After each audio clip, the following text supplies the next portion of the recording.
unanimous decision win over the Korean Zombie in a dominating performance.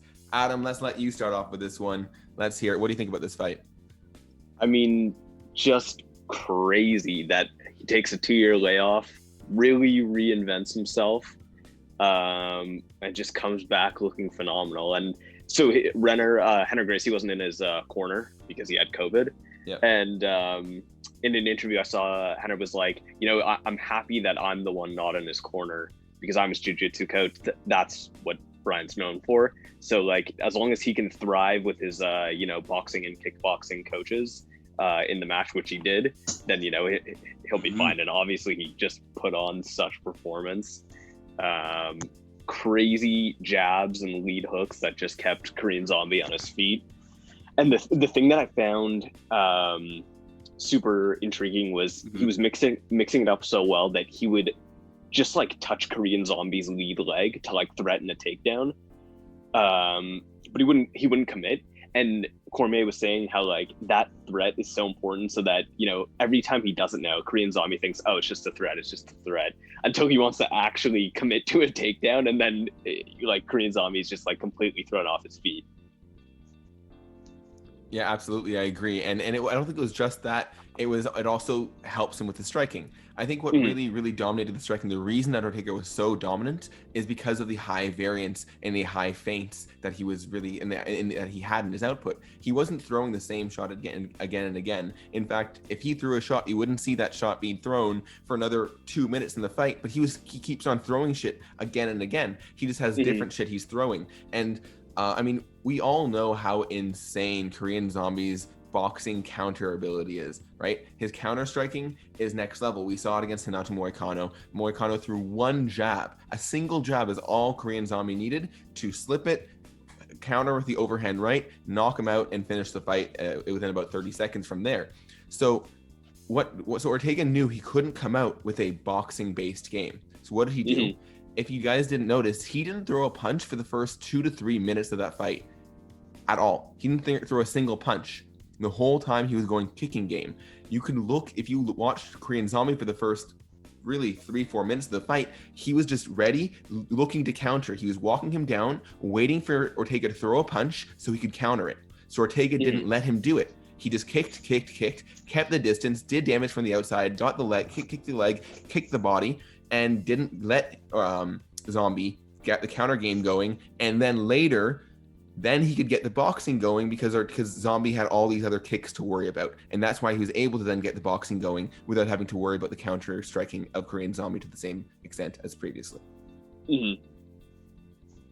Yeah, he looks like a completely different fighter than when he fought Max. I mean, just like they're not even comparable. Yeah, I mean, he just has he didn't have the feinting ability against Max. He didn't have the footwork ability that he has against Max. Right. He didn't really have a kicking game to the same extent.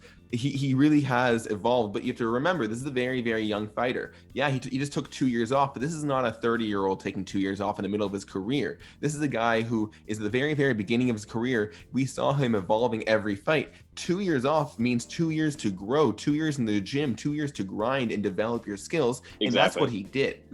It could have been potentially, though, 2 years to, lose some of your skills, develop some ring rust, and it absolutely was not. I think so, and I think you guys would agree with me that the story of this fight really it wasn't Korean Zombie being washed and not being good anymore, as, kind of the narrative on social media is whenever a big hype train kind of loses, that they were never that good.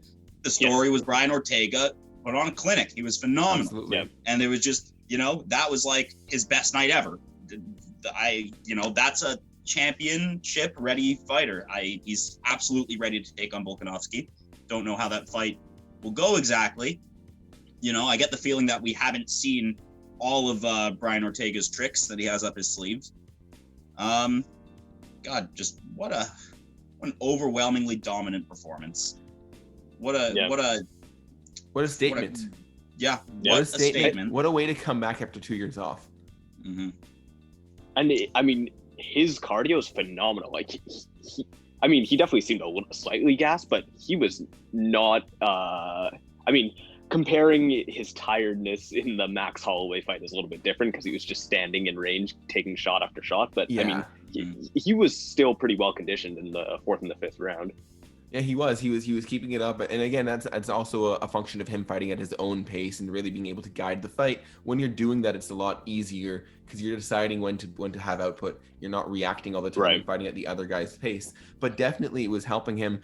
And yeah, I think he was in control. He looked composed, and yeah, Daniel Gracie was out, but he didn't need to use his jiu-jitsu. He didn't actually use it once, really. He tried a couple times to lock up the zombie, and actually in the second round, of course, I don't even know how we didn't mention end of the second round, he catches that crazy spinning back elbow. I was with my roommate. That moment. Yeah, he turned it around. Oh, it was crazy. Done for zombie. I mean, it was over, but there were a couple things to mention there. So first of all, it was a very similar elbow to what Yair caught Zombie with. Of course, it was the other side. Zombie was actually moving to his left when he got caught against Yair versus the right against Ortega. But what was really interesting about it was that it was another example of Zombie.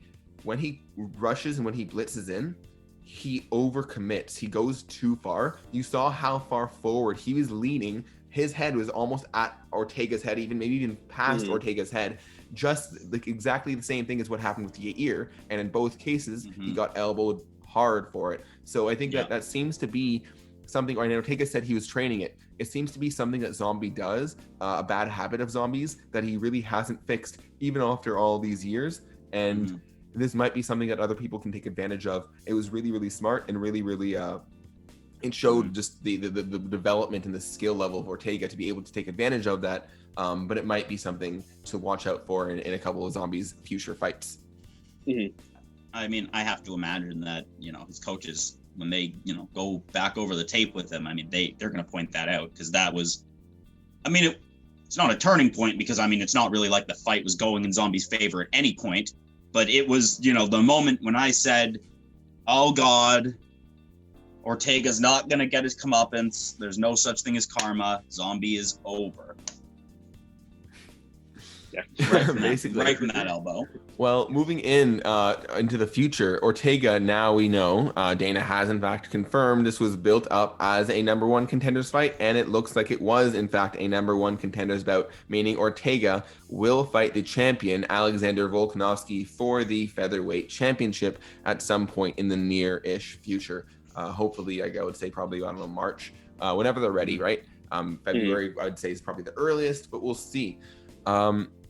I think that's a fantastic fight. I think the really, really interesting thing about this fight is that we still don't know Ortega that much. We've seen this development. We've seen amazing striking, but we don't know how he's developed. Other than that, we don't know how he's going to fight against other types of opponents other than the Zombie.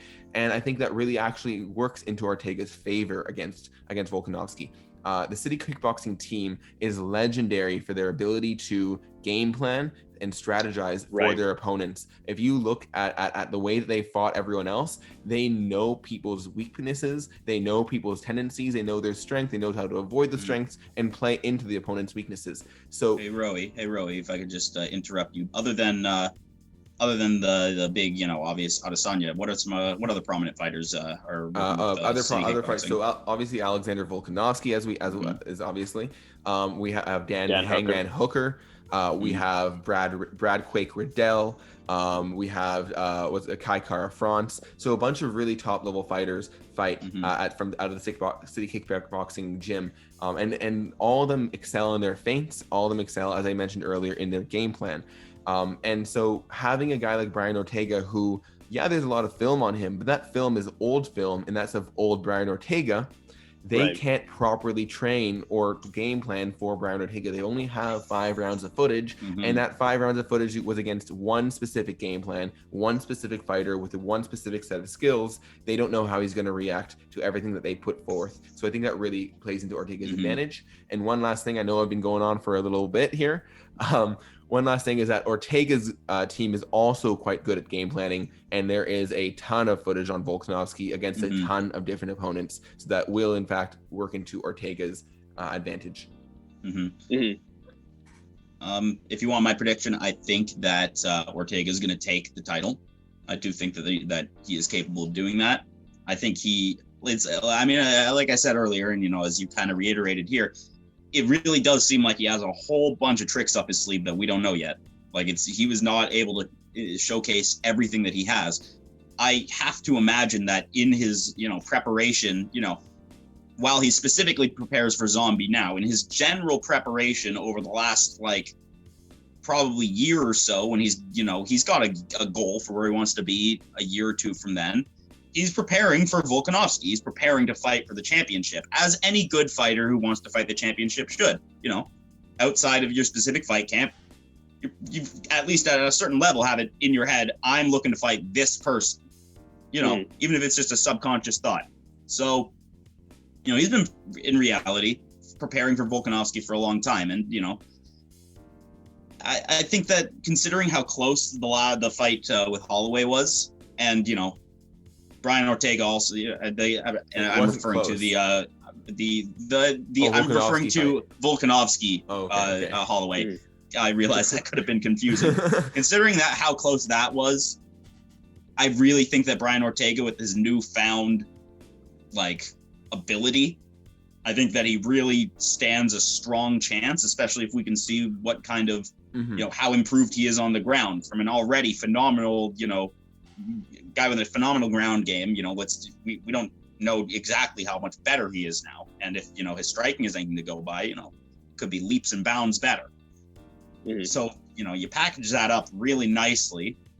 And, I think that he stands a very, very good chance. I would be willing to bet on Ortega here as a solid chance of winning. Yeah. No, I'd agree. Yeah, I think he stands a solid chance. It's just, I think this is another case of we just don't know. And that's just what feeds into the intrigue of the fight. We just don't know who Ortega really is yet. We don't know where he's at, and it's going to really be interesting to find out where who he is against someone who we know is top level in Alexander the Great Volkanovski. But Volkanovski, he can get knocked down from good striking. He can get knocked down. He can also knock guys out. He's knocked out Frankie Edgar, bro. Absolutely, absolutely. But who the fuck knocks out Ortega? Exactly. Ortega has a crazy chin. That's true. It's a good, compelling fight.